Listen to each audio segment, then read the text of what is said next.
السلام عليكم ورحمة الله وبركاته. بسم الله الحمد لله والصلاة والسلام على أشرف المرسلين وعلى آله وصحبه أجمعين أما بعد. ബഹുമാനാദരവുകൾ നിറഞ്ഞ ഉസ്താദുമാരെ, വേദിയിലിരിക്കുന്ന കമ്മിറ്റി ഭാരവാഹികളെ, എൻ്റെ ശബ്ദം ശ്രവിക്കുന്ന സുഹൃത്തുക്കളെ, രക്ഷിതാക്കളെ, ഉമ്മബന്ധുമാരെ, ലോകമെമ്പാടും പ്രവാചക പ്രകീർത്തനത്താൽ പുളകിതമാകുന്ന ഈ അവസരത്തിൽ ആ പ്രവാചകരുടെ അല്പം പ്രകീർത്തനങ്ങൾ പറഞ്ഞ് അവസാനിപ്പിക്കാം. അല്ലാഹു അനുഗ്രഹിക്കുമാറാകട്ടെ. പരകോടി മുഅ്മിനീങ്ങളുടെ വിശ്വാസികളുടെ ഹൃദയാന്തരം പിഴക്കുന്ന പൗർണമിയാണ് മുസ്തഫ സല്ലല്ലാഹു അലൈഹി വസല്ലം. അവിടുത്തെ പ്രകീർത്തനങ്ങൾ വാമൊഴിയാലും മറുമൊഴിയാലും അടയാളപ്പെടുത്താൻ അന്ത്യനാൾ വരെ ഒരാൾക്കും സാധ്യമല്ല.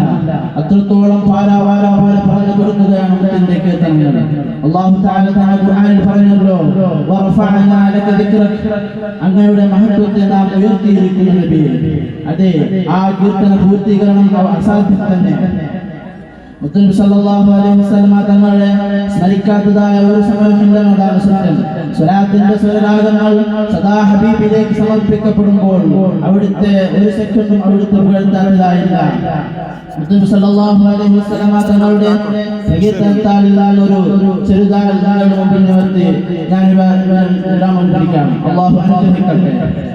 കള്ളിലും കാമക്കൂത്തിലും ലയിച്ച് കണ്ണിൽ കാണുന്നതിന് മുഴുവൻ ആരാധിച്ച് അരുതായ്മകളിൽ മാത്രം ആനന്ദം കണ്ടെത്തിയിരുന്ന അജ്ഞരായ അധമ വിഭാഗം, അതായിരുന്നു 6-ാം നൂറ്റാണ്ടിലെ അറേബ്യൻ ജനത.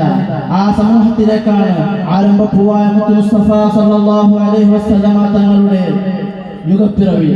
സ്നേഹ സമീപനം കൊണ്ടും സഹന മനോഭാവം കൊണ്ടും സത്യത്തിന്റെ സമ്പൂർണ്ണ സമർപ്പണം കൊണ്ടും ഹ്രസ്വകാലം കൊണ്ടും ആ അധമ വിഭാഗത്തെ സംസ്കാര സമ്പന്നരാക്കിയെടുത്തു എന്നതാണ് മുത്തനബി സല്ലല്ലാഹു അലൈഹി വസല്ലം തങ്ങളുടെ ഏറ്റവും വലിയ ക്രെഡിറ്റ്.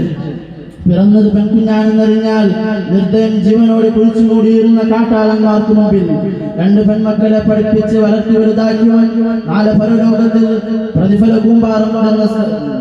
കൂമ്പാരമുണ്ടെന്ന സന്ദേശം എത്തിച്ചു.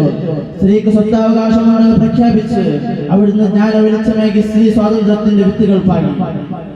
വർണ്ണവിവേചനത്തെ പടികടത്തി കറുകറുത്ത ബിലാൽ റളിയല്ലാഹു അൻഹുവിനെയും വെളുവെളുത്ത സൽമാൻ അൽ ഫാരിസി തങ്ങളെയും സാഹോദര്യത്തിന്റെ ഒരൊറ്റ പൂമാലയിൽ കോർത്തു. ഇങ്ങനെ അവിടുന്ന് രചിച്ച സുഹൃത വിപ്ലവം വിവരിക്കാനാവില്ല. വിമർശകരുടെ ആരോപണ നൂലാമാലകളെ പോലെ വാളുകൊണ്ടല്ല അവിടുന്ന് പരിശുദ്ധ ഇസ്ലാമിനെ പടിപ്പടിയായി ഉയർത്തിയത്, മറിച്ച് ഉത്കൃഷ്ടവും വരിഷ്ഠവുമായ സ്വഭാവത്തിലൂടെയായിരുന്നു. അല്ലാഹു തആല ഖുർആനിൽ പറയുന്നു, വഇന്നക ലഅലാ ഖുലുഖിൻ അദീം, നബിയേ, അങ്ങ് ഉത്തമ സ്വഭാവത്തിന് മുകളിലാണ്. അവിടുത്തെ സഹന സാമീപ്യം കണ്ട്, സ്നേഹ വായ്പ കണ്ട് എത്ര പേരാണ് പരിശുദ്ധ ഇസ്ലാം പുൽകിയത്. സല്ലല്ലാഹു അലൈഹി വസല്ലം തങ്ങൾ യാത്ര ചെയ്യുന്ന വഴിയിൽ എന്നും മലിനമാക്കുന്ന ഒരു ജൂതസ്ത്രീ ഉണ്ടായിരുന്നു. ഒരു ദിവസം ആ പതിവ് ദർശിക്കാത്തപ്പോൾ സല്ലല്ലാഹു അലൈഹി വസല്ലം തങ്ങൾ ആ സ്ത്രീയെ അന്വേഷിക്കുകയും രോഗസ്ഥയാണെന്ന് അറിഞ്ഞപ്പോൾ അവിടുന്ന് സന്ദർശിക്കുകയും രോഗശമനത്തിനായി പ്രാർത്ഥിക്കുകയും ചെയ്തു. ആ സ്ത്രീ അത്ഭുതപ്പെട്ടു. ഇദ്ദേഹത്തെയാണോ ഇത്ര നാൾ ഞാൻ ബുദ്ധിമുട്ടിച്ചത്? അവിടുത്തെ സ്വഭാവ മഹിമ കണ്ട് ആ ജൂതസ്ത്രീ ഉടനടി ഇസ്ലാം സ്വീകരിച്ചു. ഇങ്ങനെ എത്ര ഉദാഹരണങ്ങളുണ്ട്. ബോധന വഴിയിൽ കല്ലുകളും മുള്ളുകളും കൽച്ചീലുകളും ഒന്നൊന്നായി പതിച്ചപ്പോൾ അവിടുന്ന് സഹിച്ച സഹനത്തിന്റെ പ്രതിഫലനങ്ങളാണ് അന്നും ഇന്നും എന്നും ഇസ്ലാമിന്റെ വിജയരഹസ്യം. അതുകൊണ്ട് ആ നമുക്ക് സത്യസരണ സമ്മാനിച്ച നബി സല്ലല്ലാഹു അലൈഹി വസല്ലം തങ്ങളെ സ്നേഹിക്കാൻ നമ്മുടെ ബാധ്യതയാണ്.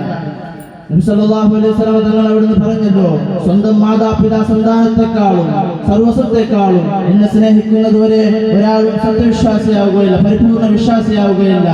ആ മഹിത മൊഴിമുക്ക് അന്വർത്ഥമാക്കിയാണ് സ്വഹാബത്തും താബിഈങ്ങളും ജീവിതത്തിനെ തുഴഞ്ഞത്.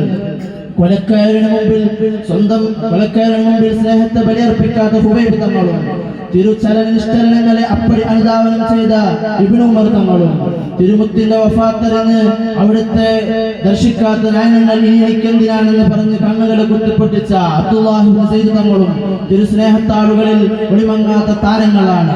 ആ ഹബീബിനെ സ്നേഹിച്ചും പ്രകീർത്തിച്ചും നാം മുന്നേറുക എങ്കിൽ അവിടുത്തോടൊപ്പം സുഖലോലുപതയിൽ നമുക്കും പങ്കുചേരാം. അല്ലാഹു തആല തൗഫീഖ് നൽകുമാറാകട്ടെ എന്ന ദുആയോട് കൂടി ഞാൻ വിരാമം കുറിക്കുന്നു. വആഖിറു ദഅവാനാ അൽഹംദുലില്ലാഹി റബ്ബിൽ ആലമീൻ. അസ്സലാമു അലൈക്കും വറഹ്മത്തുള്ളാഹി വബറകാതുഹു.